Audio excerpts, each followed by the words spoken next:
Welcome to the Emergency Traffic Podcast. Hello, welcome to the Emergency Traffic Podcast, where we talk about firefighter and paramedic line of duty deaths to learn about these tragic events and potentially prevent them from happening again in the future.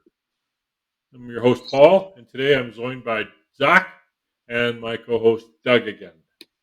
Dirk is away in Germany at the Intershit show. Hopefully be able to get some podcasting from him and learnings from him when he's back. Well, Zach, how's it going? It's going. It's been a busy day so far. So, I'm just glad that I was able to make it at somewhat on time. By somewhat on time, I mean half an hour late, but that's fine. That's kind of normal for you, isn't it? Yeah, I run on Zach time, yeah. Right, yeah. Yeah, and you can't tell time, so. Hey, Doug, how are you? I'm okay. I'm tired. I'm my regular 4-shift tour and then a couple trades, so I worked for 4 nights in a row. My wife is sick. My kid is sick, so it's a tiring time right now. The joys of having little kids and working. Yeah. But it's okay. I'll survive. I was getting the trailer ready, to go camping and out for coffee with a friend and, kind of busy retired stuff. Writing scripts for podcasts, playing games on the computer. Old man life. Yeah. Retired life. The retired life. Yep, tough. Yeah.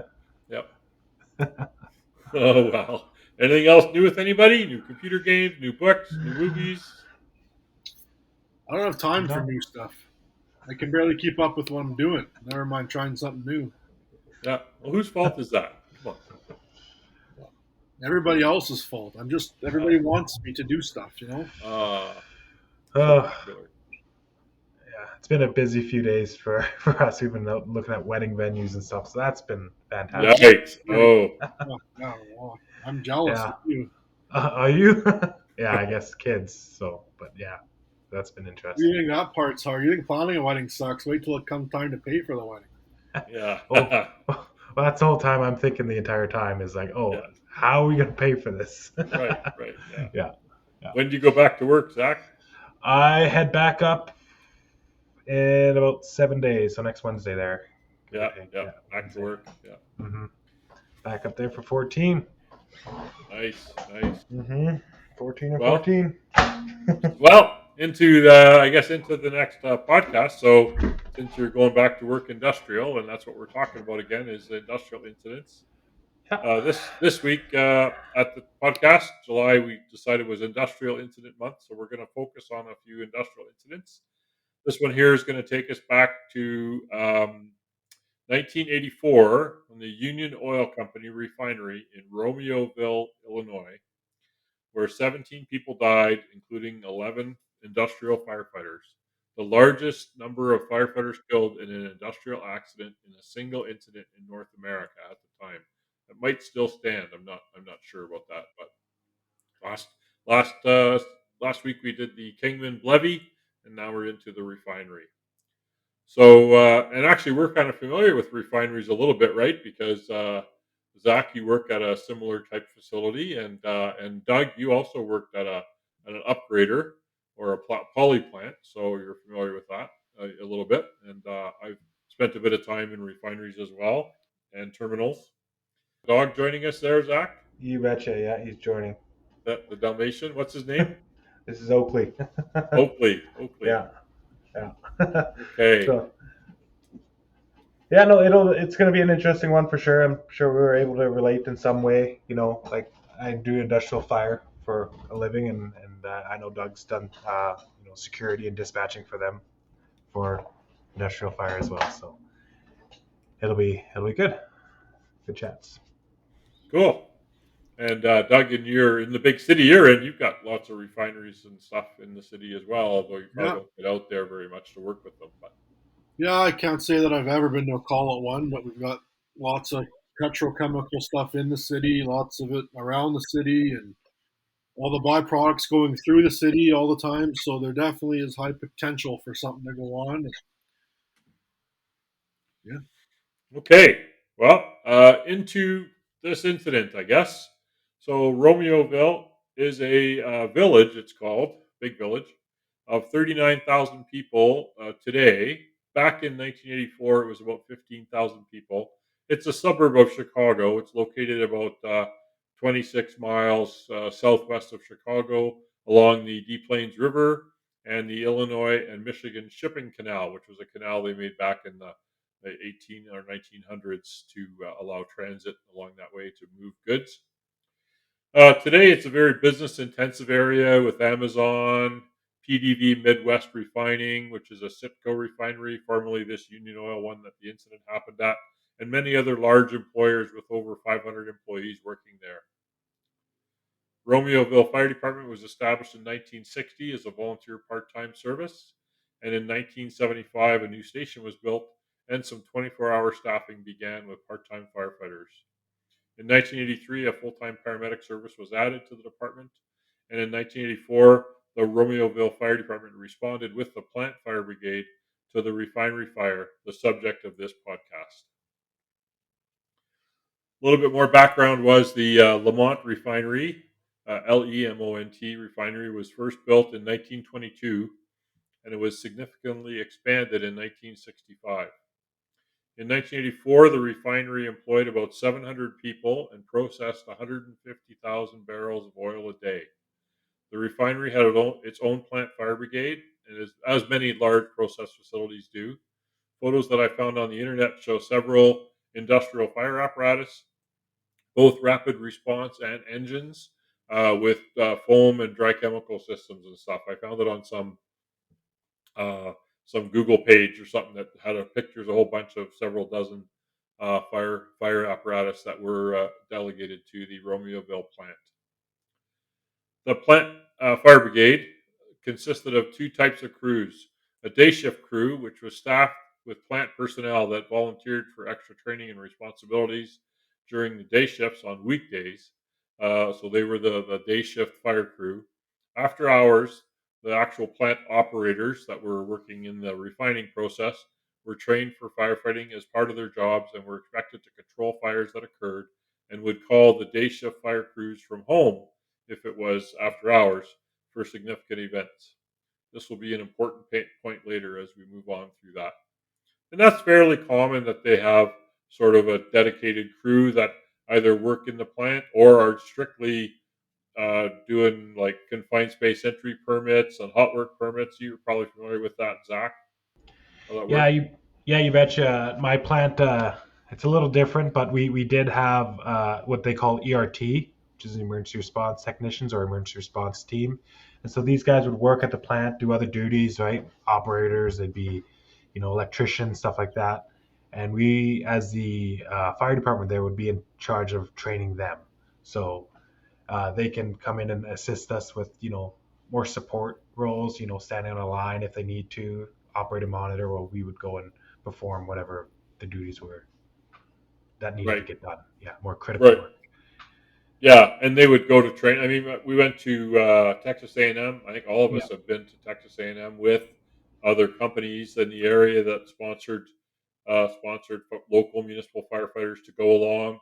I know when I was out in Clearwater, I got a grant from a petrochemical refining company that was in the area, and I used that to send firefighters to Texas A&M along with other companies that brought those, which would be the operators, not the day crew. This calls it, but the operators that are getting more training. Right. I'm going to Texas A&M next month. Well, the month that this podcast airs, I will be going to Texas that month to A&M to teach at their industrial school. Yeah, awesome. That's cool. Yeah, except that it's Texas in July. Well, it's not that bad. It adds to the story when it's like, oh, it's plus 40 and we're fighting fires. Yeah, yeah. And they were all thinking we're crazy for fighting fires in -40. So Right. it's give and take. What do you guys do? How do you keep the water from freezing in the Right. Yeah. lines? They were just baffled by that. Keep it flowing. Yeah. Yeah, yeah. Yeah, and that's a great training place. Like I call it Disney World for firefighters. Right. They have fantastic props and lots of tools to use and lots of space to do it, and it's just a great environment for learning. And so these firefighters. When we go for the industrial stuff, we don't even see like half of the grounds. Like there's a whole lot more there that is even better for all different types aspects of firefighting. like you said, it's unreal Disneyland for firefighters. It's probably the best fire school in the world. Could be. I haven't been to many, so except for just here in Alberta, and so, but yeah, it could be one of the leading ones for sure. Okay, so the actual incident, what happened was shortly before 6 p.m., July 23rd, 1984, an explosion and fire rocked the refinery. Operators of the fluid catalytic cracking complex were notified that a vapor release from their unit had been observed by somebody. The operators identified a vapor cloud near the amine absorber tower. A vessel that weighed 34 tons, was 8.5 feet in diameter and 53 feet tall, which was leaking through about a 9-inch crack on the side of the tower. Operators were unable to reach a valve to isolate the unit and stop the vapor release due to the location of the valves needing a long ladder to climb up and reach them to try to isolate the tower. This amine absorber tower strips hydrogen sulfide from propane and butane gas and is part of the production process to refine it. Initial actions were taken to sound alarms and notify the plant. Then the operators attempted to connect some steam hoses and direct steam at the leak above them. Why would they do that? Zach, you got thoughts? I guess just to dissipate? Yeah, exactly that. It just as some kind of way that they can try to get some kind of like firefighting agent up there, right? So it's easier for the operators to control everything from kind of the control room or from a valve just down there. That's a first initial knock that they could probably do at that point. Just It try to use sounds the like they were system already in shooting. They place. sounds like they were shooting at steam at it to kind of get it to flow, move away, just so it didn't get Oh, an so ignition yeah. source. So that could be something they could be doing as well, right? If they can't get to a fire hose or they're waiting on the fire department to show up or get back, they could just try using that just to kind of, as a quick ditch effort, I suppose. The So they tried doing that, and then another ladder arrived. So someone grabbed a ladder from somewhere, but it was still too short for the operators to reach the valves on the amine tower to redirect product flow from the leaking unit. The only option left to them would be to shut down the entire unit, which could take 35 to 45 minutes to complete. I guess they pre-planning they should have had a remote control for that valve. Obviously, someone didn't think this could happen. Soon after the alarm, the refinery fire brigade engine arrived at the scene about 20 minutes after the leak was discovered, and before the leak unit could be shut down, the leaking raw flammable gas found an ignition source or a spark and ignited. The initial explosion launched this 34-ton tower more than 3,400 feet away and engulfed much of the refinery in flames. The blast killed many of the refinery fire brigade firefighters during those initial operations. The local Romeoville Fire Department self-dispatched upon feeling or hearing and seeing the blast from the nearby refinery while they were at the fire station. So they just heard the blast and saw it and said, "Holy cow, we got to get over there." The initial explosion damaged many of the towers, tanks, and other refinery features, which began to rupture and burn. In addition, the refinery firefighting water system was damaged and the firefighters were forced to draft from a nearby canal. So not only did you have this immense fire to go to, your fire water system isn't functioning. So now you got to waste time with that, try to get pumpers drafting and stuff like that. I know I'm a big proponent that every fire truck should carry some drafting hose just in case, but I get a lot of pushback from that in many areas. But my last department I was at, they didn't carry drafting hose. They said, "Well, we're at hydrants everywhere," and I discovered there was 30 some kilometers of highways and main thoroughfares throughout the community that didn't have hydrants. And this was a petrochemical community where there was dangerous goods and stuff all over the place. And I said, "We really need to have drafting hoses." And oh no, the tanker comes and we just nurse from it. And I said, "Okay, how big is the pump on the tanker?" And while you're nursing from it, you can't go get another load of water. So with one of the first things we bought was drafting hose, much to the chagrin of some of the firefighters, I guess. But your guys' thoughts on that? Being able to draft right away quickly? Well, especially even on my site, right? Like we have fire hydrants mostly everywhere, but there are some areas of the site that we just don't have any, right? And there is a pretty high fire hazard. So one of the big things on my site is we have well sites, right? That the SAG-D, they push all the steam down and it goes down to the well and does that. So there's a high fire hazard out there, and we have no hydrants at all. So that's a must for us. Like there's no question about So it, you right? guys carry drafting hose and have a Yeah, you betcha. tanker Yeah, truck yeah, and or a tender. yeah. We have a tender. Yeah, Yeah, we have a tender, and yeah, then our trucks need to be yeah. capable. Yeah. So I agree that probably every engine out there and tanker should be able to draft because you have to prepare for it. I mean, what if the water main's broken? What if the hydrant's out of service? What if you're on a highway? What if you're doing mutual aid? I mean, you need to just be able to when things aren't going the way they're pre-planned to go, you have to call an audible, and you need to be prepared to do that. Doug and I agree. That's awesome.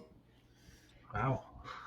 But this explosion, I think of those scenarios we used to do at Texas A&M at nighttime, where we would kind of sector off all the crews. This is your area. This is your. Or we'd pre-stage them somewhere, and then all of a sudden the instructors would set a fire somewhere, and then okay, you guys go do that one, and then all of a sudden we'd set another fire over there, so that would stress them to just like the real thing, like this happening, and all of a sudden there's multiple fires, and you're dividing your crews up, and you're trying to control them and move on to another one and another one.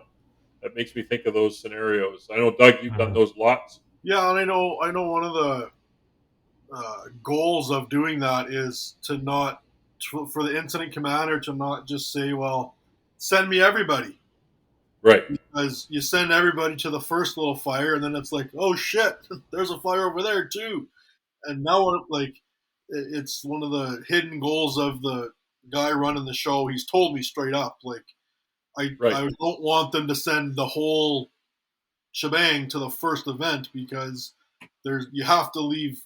There's going to be more, and I think that's one of the biggest differences between industrial fires at a plant site and a house fire or building fire is it damages so much stuff at the industrial site that other things start failing too.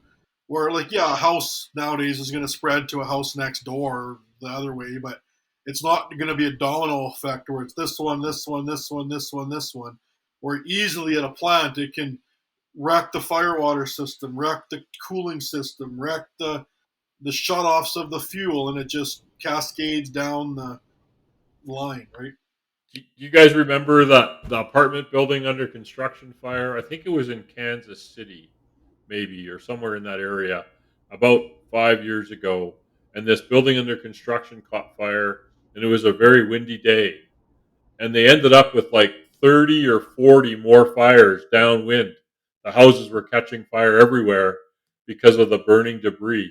And all of a sudden, they had this, which you're not used to in the municipal fire department, this conflict. It wasn't a consistent conflagration, but it was houses all over the place that were lighting up. And it was all on video. They had like helicopter footage. I remember watching it going like, oh, wow, how could you handle that?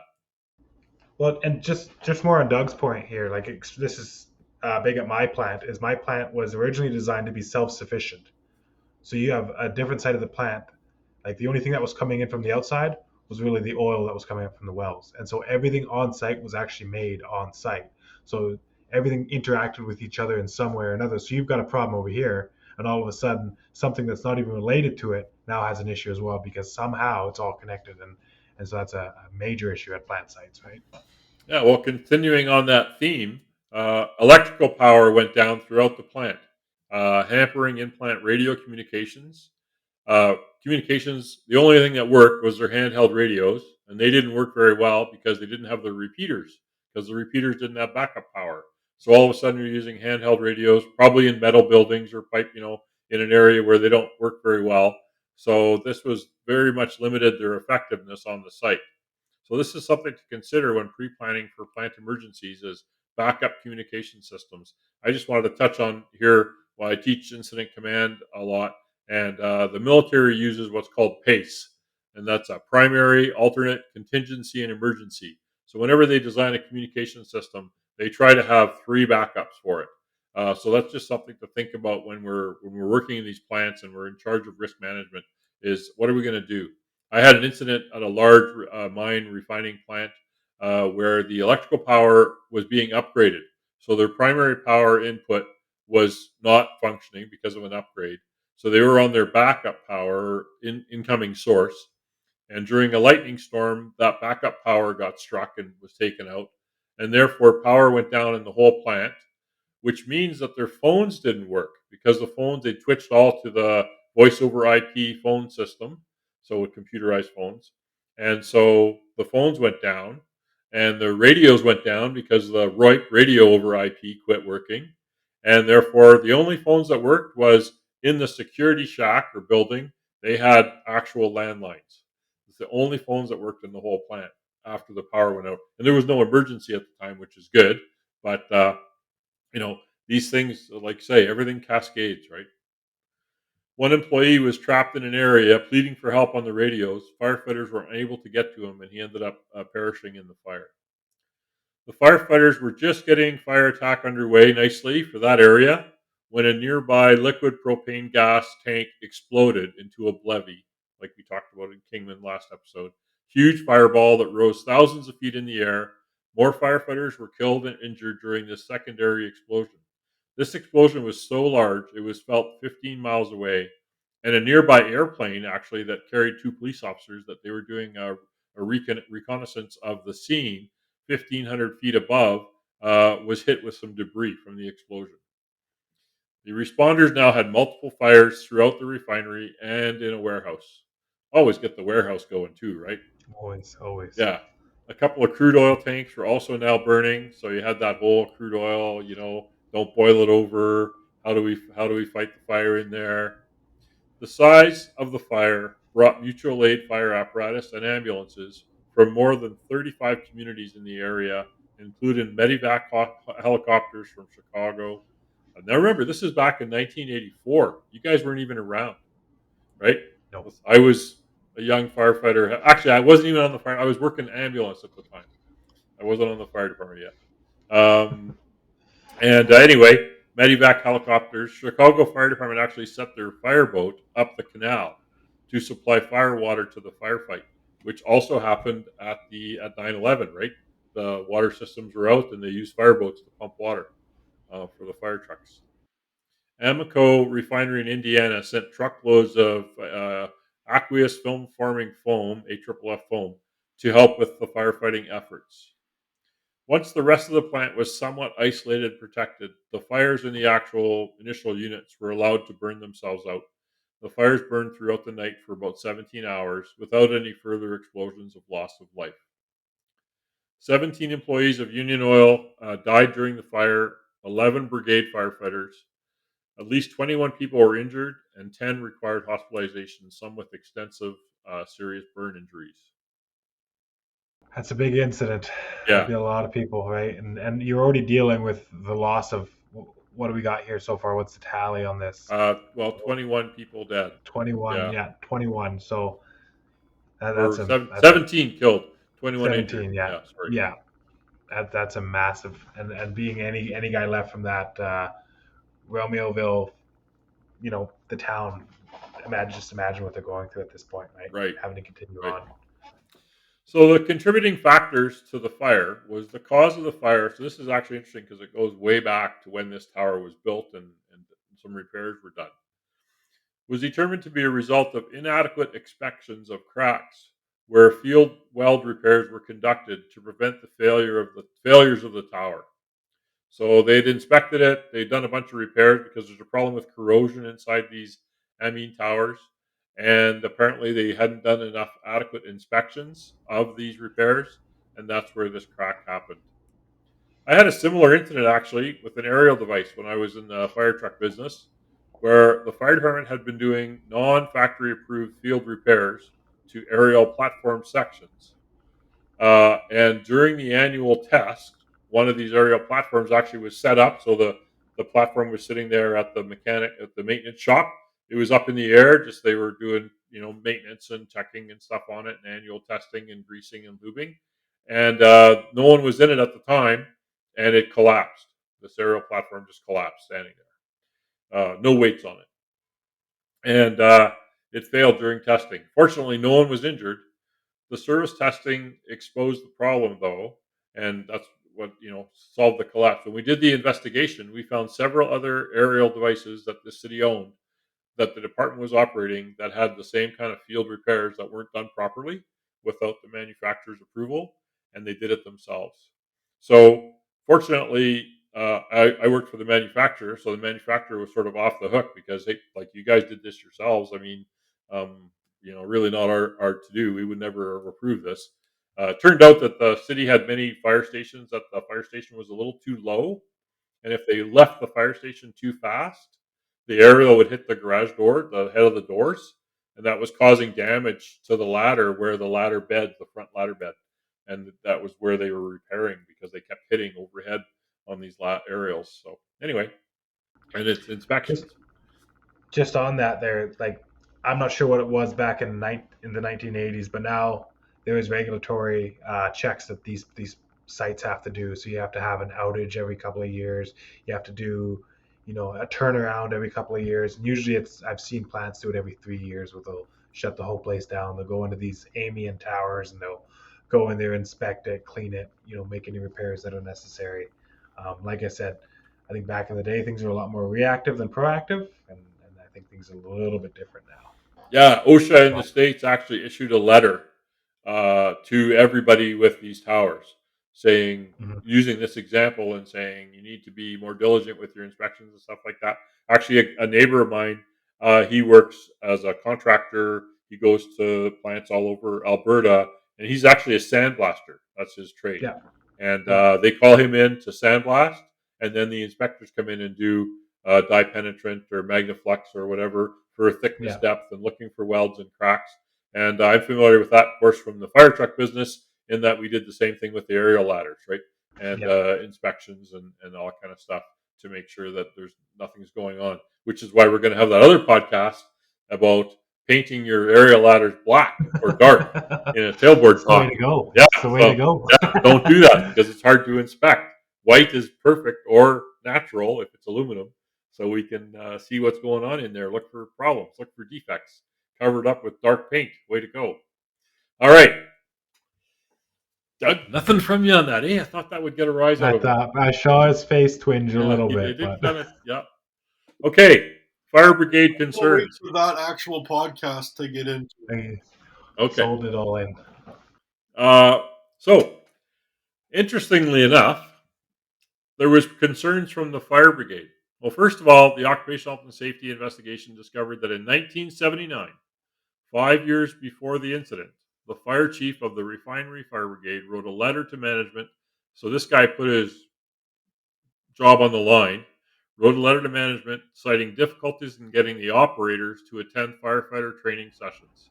He pointed out that this had been a problem for several years now, and that this lack of training, attendance, and response to off shift when the day crews were out could be ignored no longer. So these are the guys that aren't the day shift response team. They're the normal operators that are supposed to be trained as part of their job. And I ran into this a lot at plants that I used to go to and trying to get training for the people. And they just don't. They don't. It's like, well, I'm too busy with my job. I'm not. I didn't sign up to be a firefighter, whatever. And they wouldn't go to training. Yeah, I think that's a big problem is they get their job doing whatever, and then the plant management says, "Oh, we're going to make you guys be firefighters now, also," and they Right. have no interest in doing it. And like I've heard stories of them going to do training, and the instructors light a fire on the prop somewhere, and they all stand there, and they're like, "Well, we don't do stairs. I mean, like we only do ground floor. Like we don't go up there." And the Yeah. Yeah. instructor's like, well, "What do you mean? Like, what if there's a fire upstairs in real life?" And they're just like, "We're only here to do the absolute bare minimum and collect our overtime, and then we're going home. That's all we work." Yeah, it's unfortunate, that's for sure. Yeah, we've all been there, I think, with these in-plant crews. Well, we have it in fire departments, never mind in plants, but much more so in this situation. So anyway, he quoted the potential of the loss of life and property without an efficient off-shift fire and rescue squad is too great. Prior to the 1984 explosion, the refinery's written emergency procedures required all operating personnel. This is your job. Extinguish or contain minor fires located in your work area as part of your regular duties. Fires beyond the capabilities of the operating personnel were to be handled by the day fire crew, so they had to happen during the day, which were, of course, volunteers trained to be proficient in firefighting, available between 7:30 a.m. and 4 p.m. on weekdays. The day fire crew trained monthly, whereas the other guys probably only got it every 2 months. Members of the shift fire crew, which were the operator, refinery employees trained to perform firefighting duties as part of their mandatory job, were to respond when the day fire crew was not present. This crew only trained bi-monthly, every 2 months. The shift fire crew was to call in the day fire crew from their homes if a fire developed beyond their capabilities. As of 1979, all 10 shift fire crew operators had attended off-site fire training at either Texas A&M University or Western Oil and Gas Association facility in Reno, Nevada. Zach and I have been to Texas A&M, and so has Doug, and we've talked about it a little bit to improve our mutual aid operations. So companies used to invite the municipal guys to come along just to be more familiar with how to do it, which is a great idea. I thought was a fantastic opportunity, and I've encouraged other areas to do that in my travels. The varying degrees of training for firefighters expected to deal with the same level of risk would later become an issue in court, actually, as we move along here. In December 1981, another letter from the fire chief expressing his disappointment in the attendance of the shift fire crew personnel at training sessions throughout the year. The shift fire crew chiefs only had a 66% attendance, he wrote. We've determined that if each classification of the shift fire crew chief achieves an 80% attendance in the 6 annual classes bi-monthly, they should be able to maintain the basic skills required for the job. We believe that attendance below this minimum greatly increases the risk of property damage and personal injury to members and themselves. The fire chief continues to let his displeasure with the training situation be known. In March of 1983, he wrote that some shift fire chiefs had 0% attendance in training classes. They haven't gone at all. This problem is now at the point that not only I seriously question if the shift crew chief's ability, many members of the shift fire crews have also begun to ask the same question. Such a lack of confidence would prove disastrous to any progress that we've made with the shift fire crew over the past few years. Continuing neglect of training by the shift fire crew chiefs was also noted again in 1983. In January 1984, he reported in another letter the attendance had improved a little bit. It was still less than 50%, and that it was still marginally acceptable. OSHA court documents noted that the chief had no input in the selection of shift crew members or chiefs, and on at least 2 occasions suggested that the shift fire crew members should be replaced in their job classifications if they failed to have satisfactory attendance at the training sessions or failed a competency test. Makes me think of Yellowknife Fire, where OSHA also ruled that the officers had to pass a competency test as part of the agreement that the city of Yellowknife made with WCB in the Northwest Territories, because they found that the workers, some of the officers, were incompetent or questioned their competency. Doesn't it So, sound familiar for some fire departments that we've all been on about some people not coming to training and not being part of it, but then when the tones go off, they want to come to the big call and they want to ride the fire truck and wave at the girls and say yep, I know exactly you were thinking of that. And there was something on my social media the other day is like, what is the t-shirt firefighter, right? And that's exactly that. Yeah, this is just ringing like even at my current place of work, like keeping these ERTs trained and keeping them engaged, it's impossible, especially if you don't have buy-in from Yeah. our From management. our owner, Yeah, from well, not even management. from management, from the plant Yeah. company. They Yeah. expect ERTs to come. They don't realize the amount of cost it is to get somebody trained up to the 1081 standard. Right. And so now they're looking at things like that's a lot of money. Yeah. Is it worth hiring another one of you guys, or is it worth ERT? So that's the big question that they're and asking right then now. Is there's always like there's so many safety systems in place that like we're not going to have a big fire and nothing's going to happen and we don't really need all this, so why are we going to spend Mhm. all the money, and then shit hits Mhm. the fan and it goes bad real fast. Well, Absolutely.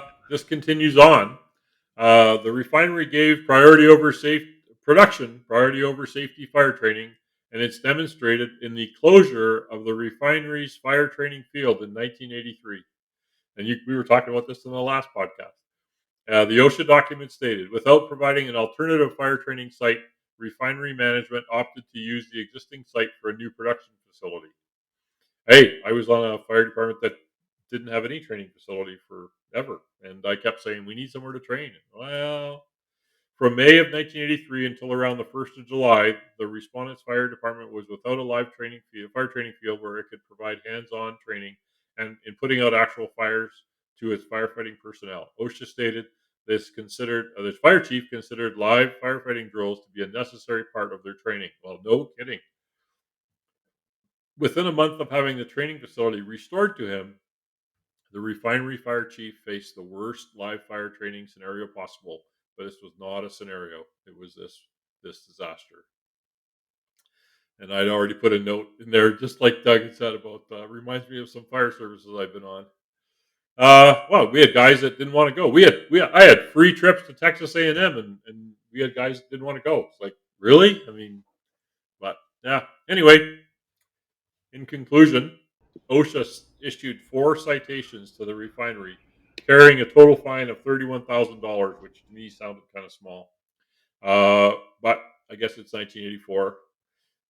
Failure to have an effective maintenance and inspection program for pressure tanks. Failure to provide protective equipment for workers. Failure to adequately train a fire brigade, and lack of effective emergency procedures. Comments that I pulled out of after action report from Industrial Fire World magazine.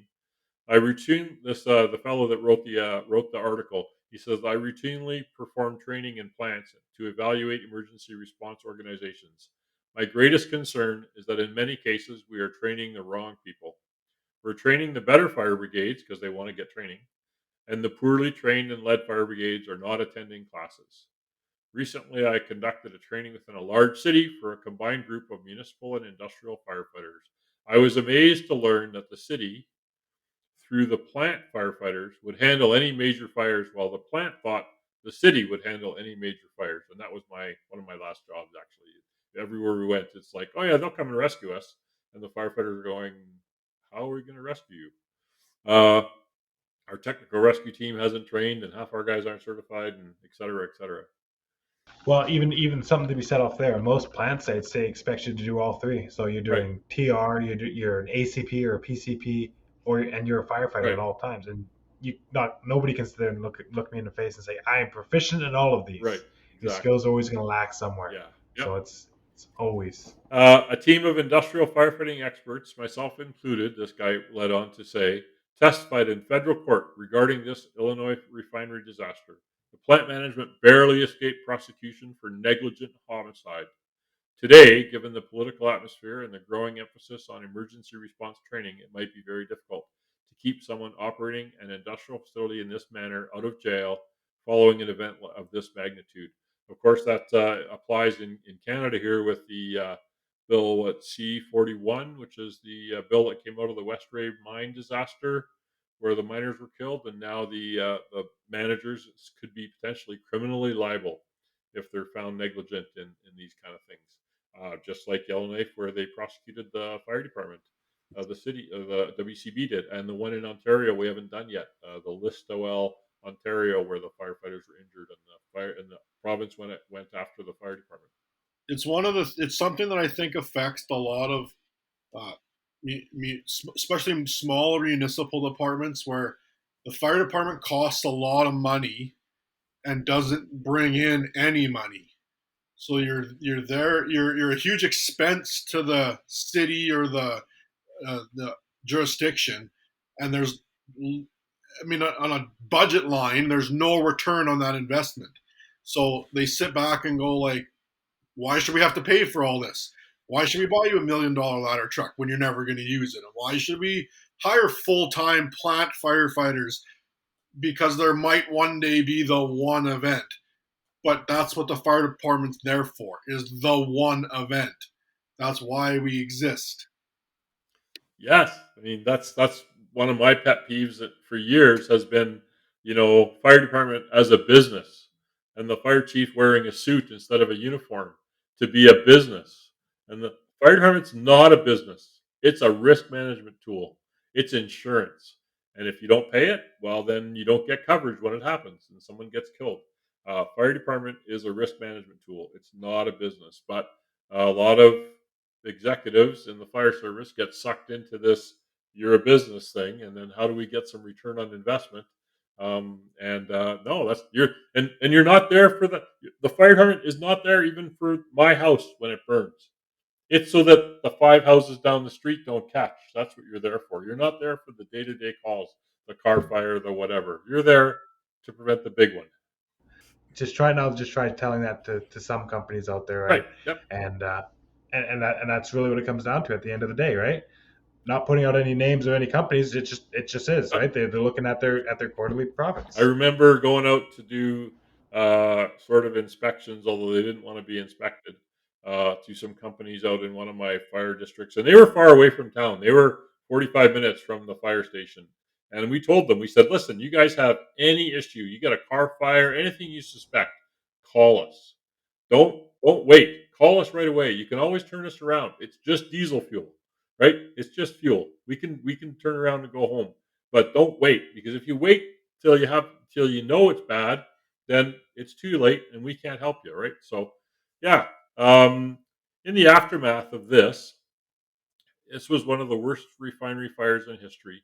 Damage estimates were estimated at $500 million in 1984 dollars. I should have done the math on that.